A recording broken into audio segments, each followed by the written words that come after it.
CM Revanth Reddy के gunman की मौत। सिद्दीपेट डिस्ट्रिक्ट में सड़क हादसा। रियासत तेलंगाना के गजवेल प्रज्ञानपुर बल्दिया के लिमिट में रिंग रोड के करीब मंगल की रात रोनुमा सड़क हादसे में चीफ मिनिस्टर तेलंगाना रेवंत रेड्डी के गनमैन की मौत हो गई।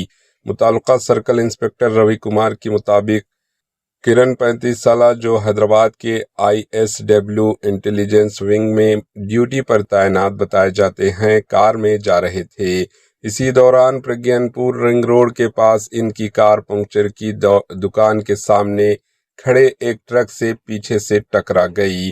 कार ड्राइविंग करने वाले किरण शदीद तौर पर जख्मी हुए और मौके पर ही इनकी मौत हो गई। वाक़े की इत्तला मिलते ही गजवेल पुलिस ने जाए हादसा पर पहुंचकर नाश को पोस्टमार्टम के लिए गजवेल अस्पताल के मुर्दा खाना मुंतकिल कर दिया। पोस्टमार्टम के बाद नाश अरकान खानदान के हवाले कर दी गई। बताया जाता है कि वो चीफ मिनिस्टर रेवंत रेड्डी के गनमैन थे। सड़क हादसे में पुलिस कांस्टेबल की मौत पर पुलिस ओहदेदारान ने शदीद रंजोगम का इजहार किया। Bureau report AHN news.